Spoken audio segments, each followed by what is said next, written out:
A routine traffic stop turns into a nightmare when a young black girl is mocked by a cop. She claims her mother is Special Forces. He laughs in her face. But when her mother arrives, the truth shakes everyone to the core. This is a story of power, respect, and justice. The night was quiet, the kind of stillness that makes every sound echo louder than it should. A car hummed along the nearly empty road, its headlights cutting through the darkness. In the passenger seat sat a black girl, about 16, her backpack resting by her feet, her gaze fixed on the road ahead.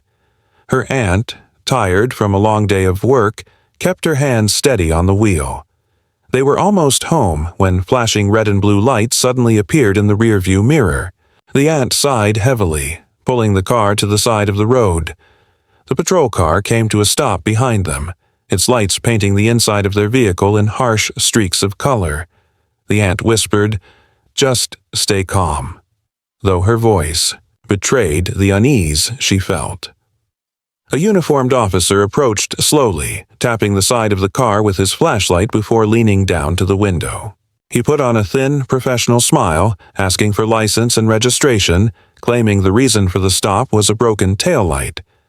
The aunt's brows furrowed. She knew her car inside and out, and the taillights had been replaced just last month.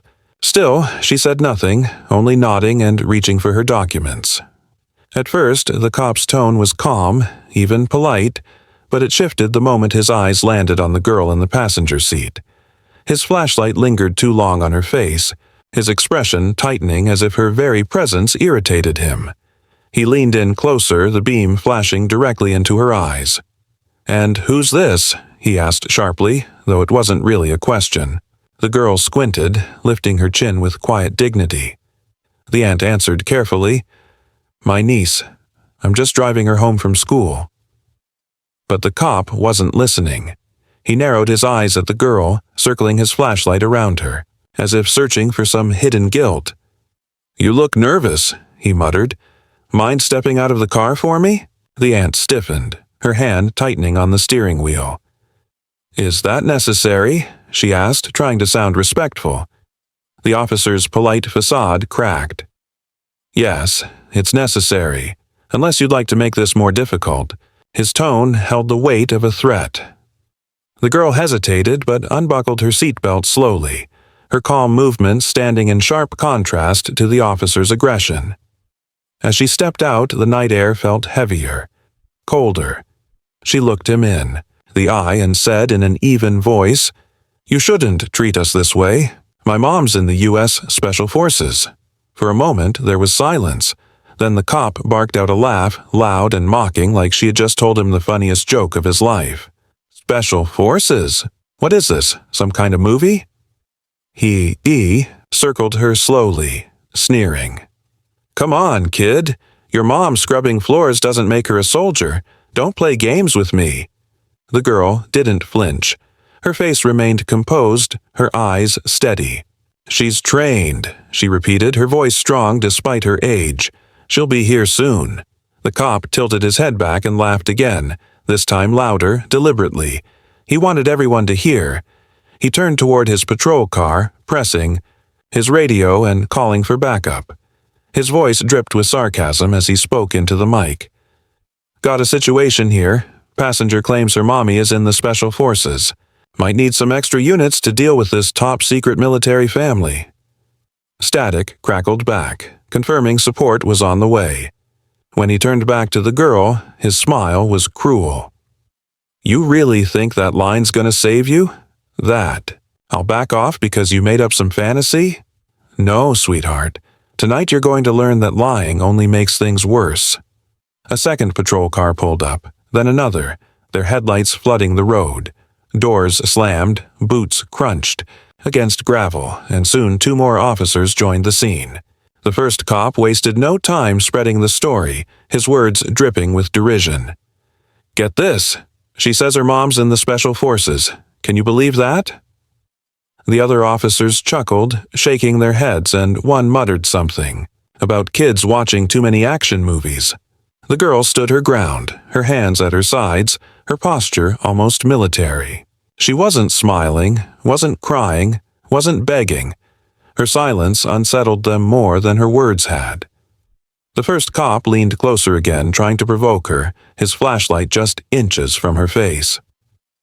"So, where is this superhero mom? Of yours, huh?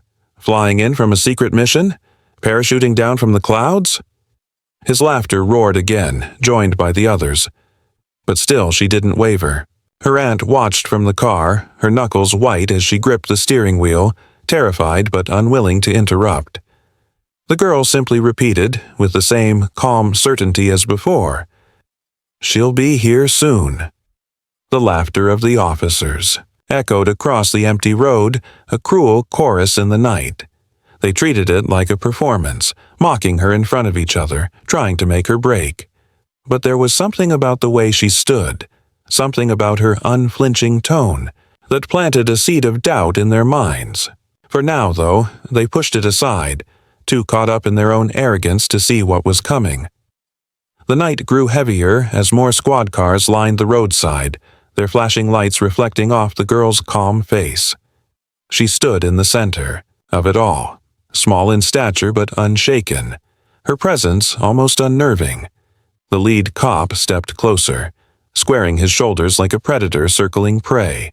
His voice dropped into a cold, interrogator's tone, the kind meant to break down even grown men. "So, tell me, kid," he said, circling her like a spotlight, "you carrying drugs? Got a weapon stashed in that school bag of yours? Or did your mom train you to lie just as good as she trained you to pretend she's some kind of hero?" His words dripped with sarcasm, the sneer on his face daring her to falter. The girl stood still, her breathing steady, her hands at her sides, not once curling into fists. Her composure was startling, too measured for someone her age. When she answered, her voice didn't waver. "No drugs, no weapons, and I don't lie." The way she spoke wasn't defensive, but factual, as if she were simply reciting truth. That tone disarmed some of the officers watching. They had expected stammering, excuses, maybe even tears. Instead, they got silence, discipline, and an unbending stare. The lead cop leaned in close enough for his breath to hit her cheek. "Don't lie to me," he growled, his flashlight rising so high it blinded her.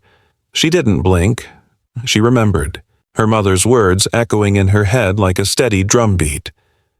"Hold your ground. Don't give bullies the satisfaction of fear. Calm is stronger than anger." And in that moment, she saw her mother's face in her mind. Training sessions in their backyard, her mom showing her how to plant her feet firmly, how to look someone in the eyes without trembling, how to breathe deeply until her heartbeat slowed. She remembered running drills, her mother barking commands in that firm but loving tone, pushing her to be tougher than the world would expect a teenage girl to be. Those memories flickered in her mind like sparks of strength. She stood straighter now, shoulders squared, chin lifted. Her silence was not weakness, it was discipline. It rattled the officer. He was used to shouting until people crumbled, but this girl didn't so much as flinch. He tried a different tactic, raising his voice so the other officers would hear. "Your imaginary mom isn't saving you tonight. She's not swooping in here like some action hero. You're just another mouthy kid making up stories to sound important."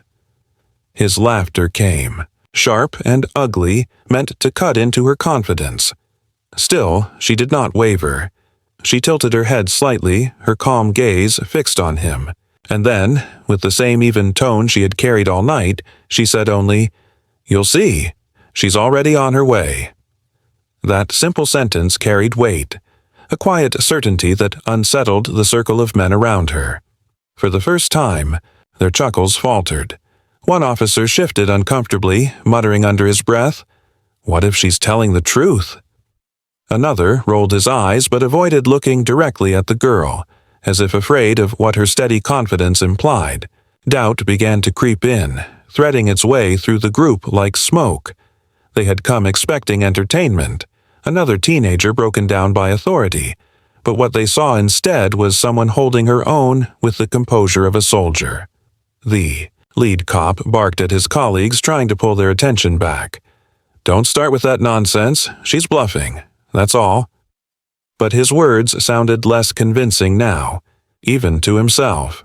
His voice cracked just slightly and he clenched his jaw. The girl didn't reply.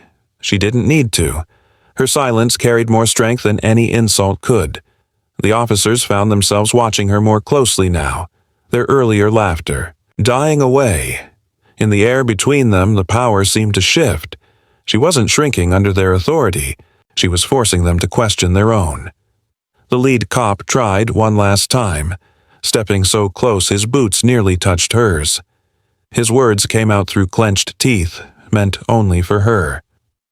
"You think your little story makes you safe? You think standing there with that smug look is going to change how this night ends?" He searched her face for fear, for trembling lips, for downcast eyes. But what he found was a steady gaze, unshaken, unafraid. It made him falter. The silence stretched longer now, heavy with tension. The girl simply repeated her earlier words, softer this time, almost like a promise. "She's already on her way." Then it happened, faint at first, carried on the night air, the distant hum of engines, low and heavy, not the whining pitch of civilian cars but the commanding roar of military vehicles. The sound grew clearer with each passing second. Gravel shifted under heavy tires somewhere down the road. The officers exchanged glances, nervous ones this time. Their laughter had vanished entirely, replaced by a creeping unease. The girl's face didn't change. She didn't smirk, didn't gloat. She just stood there, calm and still, as if she had been expecting it all along. The lead cop whipped his head toward the sound, his earlier arrogance draining from his face.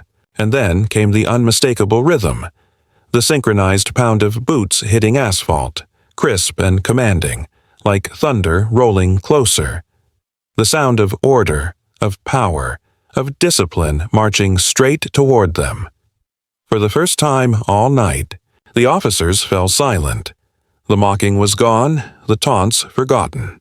The girl remained rooted in place, her presence a quiet storm, while the men who had laughed at her minutes ago now turned toward the road, waiting for the figures who were drawing near. Something was about to change, and every man there felt it in his bones. The calm before the storm had arrived, and the storm was almost there. The engines grew louder, and then headlights cut through the darkness as a sleek black SUV rolled to a stop just behind the cluster of squad cars. Its government plates gleamed under the flashing red and blue lights, a mark no one could miss. The officers stiffened, their hands falling uncertainly away from their belts. The driver's door opened, and out stepped a tall black woman, her posture erect, her stride firm, the kind of presence that turned noise into silence. She wore tactical gear, dark, fitted, efficient, and the air around her seemed to tighten with authority. Every boot step on the asphalt echoed like a warning, and though she hadn't spoken a single word yet, every man present felt the weight of her arrival. Her daughter's face didn't change. She had been expecting this, but the officers, especially the one who had mocked her most, stared as if the ground itself had shifted under their feet. The woman stopped in the center of the headlights, her expression unreadable, her eyes sharp enough to cut through steel. Without hurry, she reached into her vest and produced a leather case, flipping it open with precision. The gold badge and the embossed words of her Special Forces credentials caught the light, undeniable, undeniable, and final. She snapped it closed again and leveled her gaze on the officer who had laughed at her daughter. Her voice, low and steady, carried more force than a shout.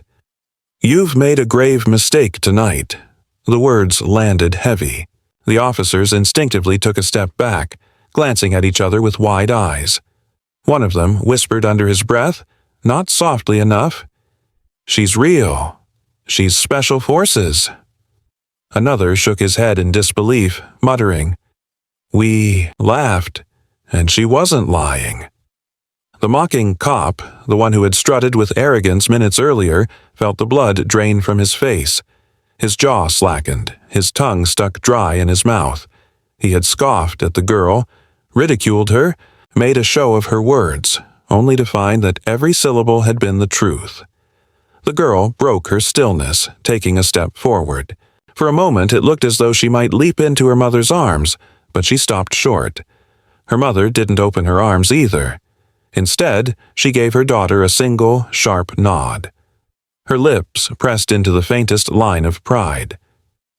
"You held yourself with discipline," she said, her voice firm but warm beneath its steel.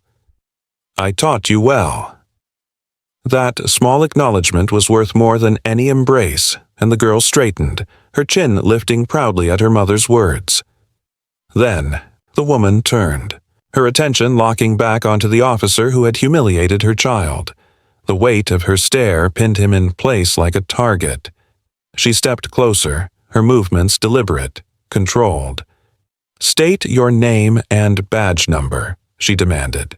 The officer stammered, barely able to get the words out, fumbling for the identification he had used so confidently earlier. She cut him off with a sharp command. "Louder! Everyone here should hear who you are." He raised his voice, but it cracked, and the shame in it was undeniable. She didn't let him breathe. Her questions cut like a drill instructor's, sharp, precise, unrelenting. What protocol gave you reason to harass a minor passenger? What suspicion justified calling for backup over a claim you did not verify? Which manual instructs you to mock civilians and fabricate threats to feed your ego? Each question was delivered like a strike, each one leaving him floundering, unable to piece together a defense. The other officers stood frozen, watching their colleague unravel. His earlier arrogance had evaporated, leaving him stuttering in front of his peers. She wasn't yelling. She didn't need to. Her controlled tone, her exact words, her knowledge of their procedures made him look not only cruel but incompetent. Every syllable exposed him further, dragging his authority into the light for everyone to see. Around them, phones were raised. Bystanders who had gathered at a distance were recording, their screens glowing in the dark. The scene was no longer private.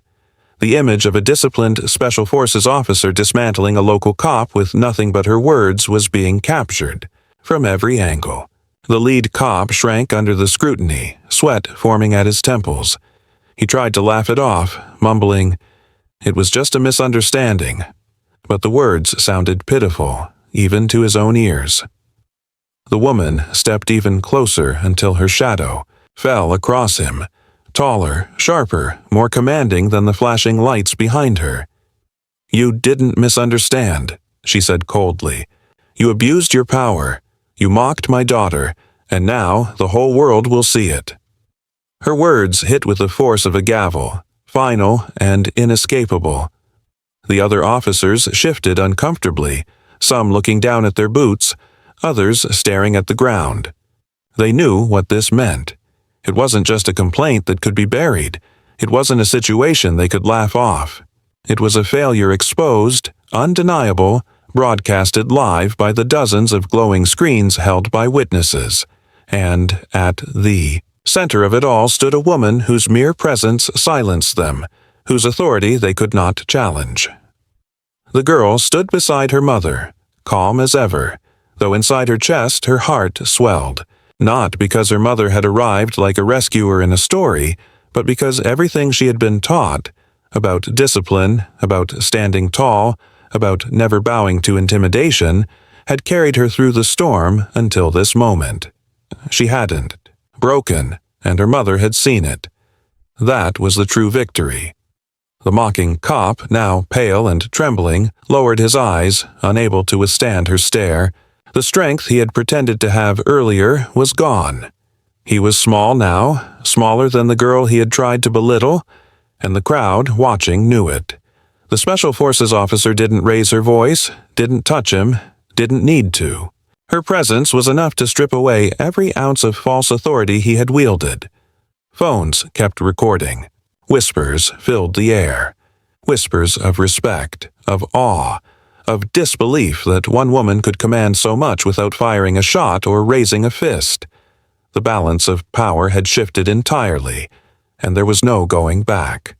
What had begun as laughter at a child's words had turned into humiliation for a grown man, all under the unflinching shadow of her mother's strength.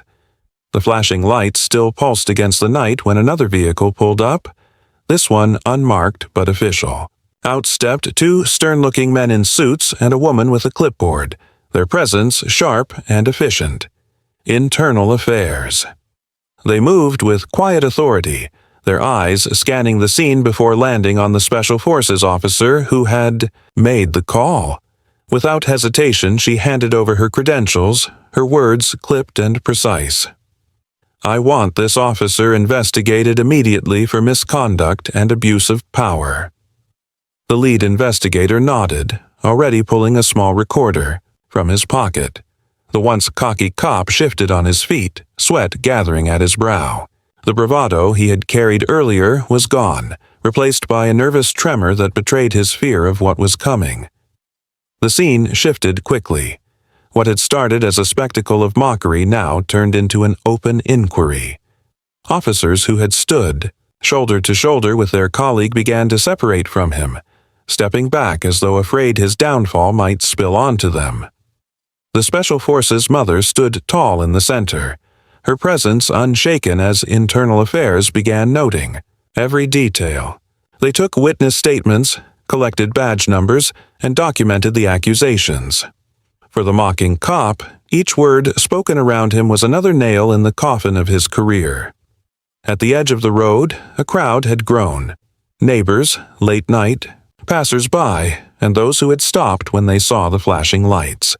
Their phones were still recording, but now their voices carried something new. Applause broke out, hesitant at first, then growing stronger. Strangers called out words of support, some even stepping closer to address the young girl directly. "We're sorry," one woman said, her voice full of guilt. "We thought you were just making it up. We should have believed you." Others nodded, murmuring apologies and admiration for the way she had stood her ground. Even the officers who hadn't spoken earlier began to show quiet respect. One, younger than the rest, lifted his hand in a subtle salute to the Special Forces mother. Another simply lowered his head as she passed, an unspoken acknowledgement of her authority. The balance of respect had shifted entirely, pulled away from the badge of the local cop and placed firmly in the hands of the woman who had proven what real discipline looked like. The mocking cop, however, was unraveling. His arrogance had turned to desperation. His voice cracked as he pleaded, his eyes darting between the Special Forces mother and the investigators who were now cataloging his every mistake. "I didn't know," he stammered, his hands twitching at his sides. "Please, I was just doing my job." His words were hollow, but he repeated them anyway, clinging to the only defense he thought he had left. "I didn't know she was serious. I didn't know—" The woman's gaze cut through him like a blade. She stepped closer, her boots steady against the gravel, her voice colder than steel. "Your job," she said, each word deliberate, "is to serve and protect, not to mock and oppress. You didn't need to know who she was. You needed only to treat her with dignity. And you failed." The words struck harder than any punishment could. Around them, the silence deepened, broken only by the scribble of pens as Internal Affairs recorded every word. Then she turned, not just to him, but to everyone gathered, the officers, the crowd, even her own daughter. Her voice carried with a clarity that silenced the whispers, a lesson spoken into the night. "Respect is not given to uniforms," she said firmly. "It is given to character. My daughter showed more strength tonight than this officer ever has. She stood tall under pressure. She kept her composure when mocked. That is discipline. That is strength. That is what deserves respect." The girl's chest swelled at those words. For hours she had held herself steady, never breaking, never letting fear show on her face.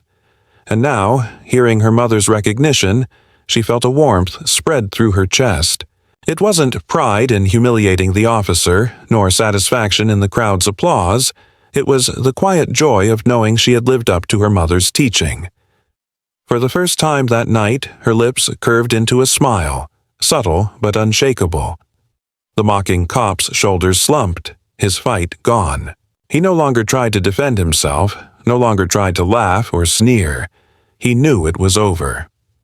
Internal Affairs stepped forward, placing a firm hand on his arm.